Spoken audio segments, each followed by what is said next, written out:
Hello বন্ধুরা, কেমন আছেন সবাই? আশা করছি সবাই সুস্থ আছেন এবং ভালো আছেন।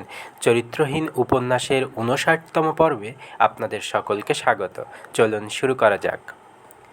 বহু চেষ্টায় বহুক্ষণে দিবাকর তাহার চোখের জল শুষ্ক করিয়া অধোমুখে উঠিয়া দাঁড়াইল এবং ধীরে ধীরে কিরণময়ীর অনুসরণ করিয়া কেবিনের মধ্যে আসিয়া উপস্থিত হইল।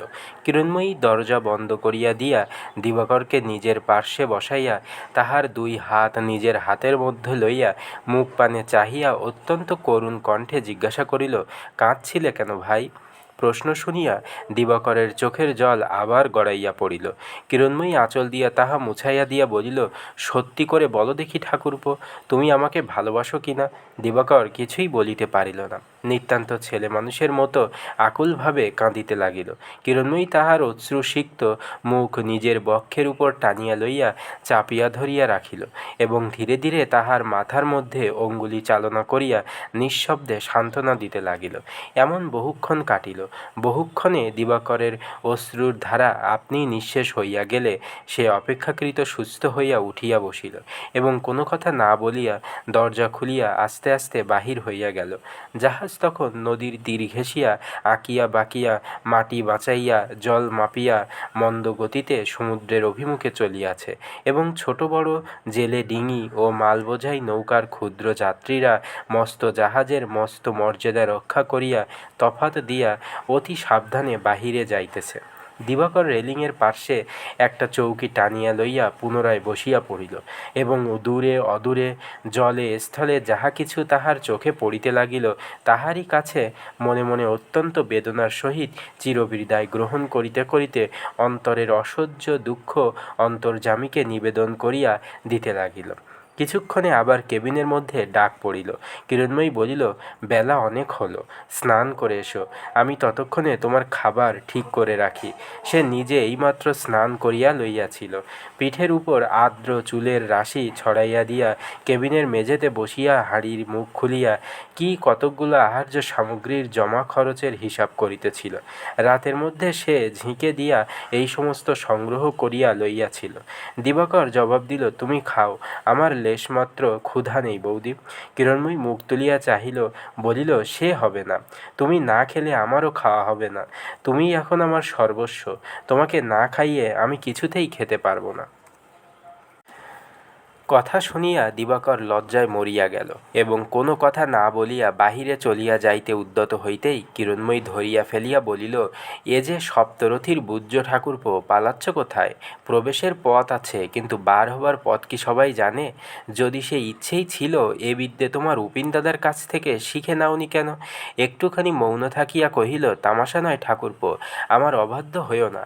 স্নান করে এসে কিছু খেয়ে যাও, তারপরে বাইরে রেলিং ধরে যত খুশি কেঁদো, আমি আপত্তি করব না। কিন্তু এও বলে রাখি ঠাকুরপো, চোখের জলের এরপরে বিস্তর প্রয়োজন হবে।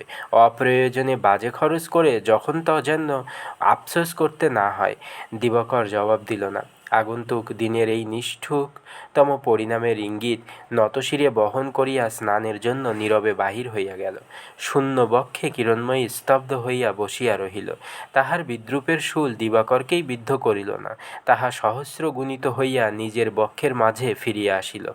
বাহিরে আসিয়া দিবাকর ইতস্তত ঘুরিয়া বেড়াইতে বেড়াইতে জাহাজের যে অংশে তৃতীয় শ্রেণীর যাত্রীরা জড়সড় হইয়া বসিয়াছিল সেইখানে নামিয়া গেল এবং বিভিন্ন প্রদেশের নানা বর্ণের যাত্রীদের মধ্যে নিজেকে ভুলাইয়া রাখিবার পথ খুঁজিয়া ফিরিতে লাগিল।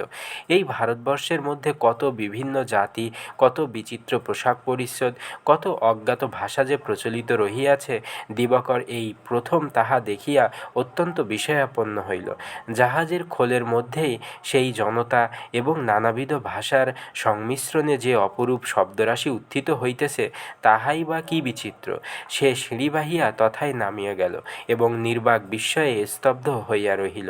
অল্প একটুখানি স্থান দখল করিয়া লইতে যাত্রীদের মধ্যে ইতিপূর্বে যে প্রবল ঠেলাঠেলি, রেষারেষি এবং তর্জন গর্জন চলিয়াছিল, এখন তাহা থামিয়া আসিয়াছে। যাত্রীরা নিজেদের অধিকৃত স্থানটুকুর উপর শয্যা বিছাইয়া জিনিসপত্রের বেড়া দিয়া যথাসাধ্য নিরাপদ হইয়া এইবার প্রতিবেশীর মনোযোগ দিবার সময় পাইয়াছে। প্রত্যেকেই প্রত্যেকের একটা সন্তোষজনক পরিচয় গ্রহণে উৎসুক। এক অংশে দিবাকরের দৃষ্টি পড়িতেই একজন বাঙালি দাঁড়াইয়া উঠিয়া চিৎকার করিয়া ডাকিতে লাগিল, বাবু মহাশয়, একবার এদিকে আসুন, এদিকে আসুন। লোকটির পাশে একজন মজবুত গোছের স্ত্রীলোক বসিয়াছিল।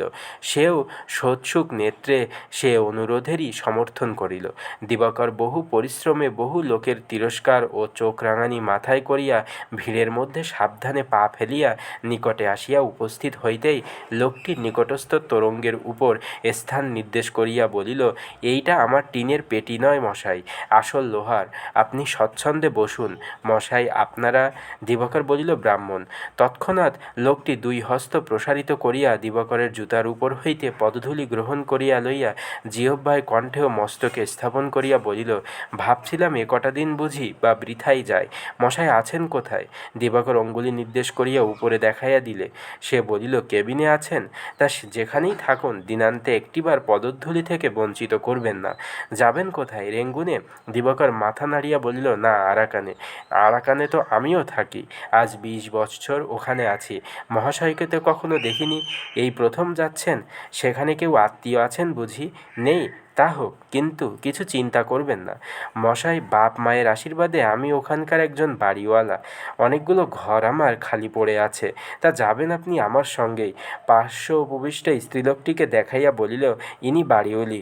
বাড়িওলি এতক্ষণ অনিমেষ দৃষ্টিতে দিবাকরের পানে চাহিয়াছিল। অত্যন্ত ভারী ও মোটা গলায় জিজ্ঞাসা করিল, আপনার পরিবার সঙ্গে আছেন বুঝি? দিবাকর মুখ রাঙা করিয়া ঘাড় নাড়িয়া কোনো মতে জানাইয়া দিল, আছেন।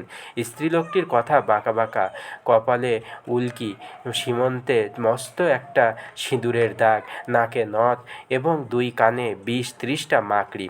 মাথায় যে একটুখানি আঁচল দেওয়া ছিল, উৎসাহের আবেগে তাহাও নামিয়া পড়িল। কহিল, ভালোই হলো।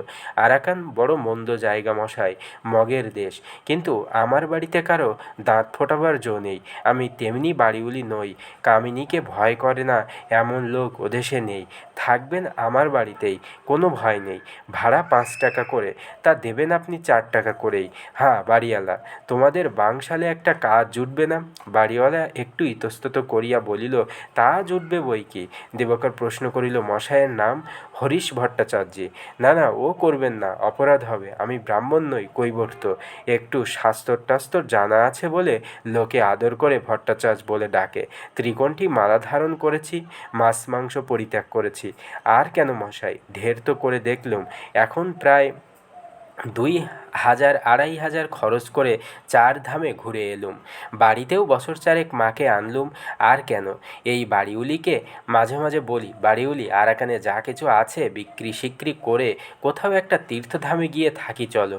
বলিয়া লোকটা উদাস মুখে উপরের দিকে চাহিয়া চুপ করিয়া রহিল। বাড়িওলিও তাহার স্বাভাবিক মোটা গলায় প্রত্যুত্তর করিল, আমিও তাই বলি। কাঁচা বয়সে অদৃষ্টের ফেরে যা করেছি তা তো করেইছি, সে কিছু আর আমার গায়ে লেখা নেই। আমিও বলি, বাড়িওয়ালা, আর নয়, এইবার চলো যাই। বলিয়া সেও ঊর্ধ্ব নেত্রে স্তব্ধ হইয়া বসিয়া রহিল। দিবাকর পাকা লোক নয়, এই সমস্ত ইতিহাসের নিগূঢ় তত্ত্ব কিছুতেই হৃদয়ঙ্গম করিতে না পারিয়া চুপ করিয়া বসিয়া রহিল। বাড়িওলি কথা কহিল, বলিল, হ্যাঁ বাড়িওয়ালা, এইবার তবে চিড়েগুলো ভিজিয়ে দিই। বাড়িওয়ালার ধ্যান ভাঙিয়া গেল। ধীরে ধীরে বলিল, দাও। সংসার অনভিজ্ঞ দিবাকর এই ইঙ্গিতের তাৎপর্যটা এখন বুঝিতে পারিল। উঠিয়া দাঁড়াইয়া বলিল, আমি এখন যাই, আবার আসব তখন। বন্ধুরা, আজ এই পর্যন্ত। পরবর্তী পর্ব আপনাদের জন্য আগামী দিন নিয়ে আসব। ততক্ষণ পর্যন্ত সবাই সুস্থ থাকবেন, ভালো থাকবেন। ধন্যবাদ সকলকে। শুভ সন্ধ্যা।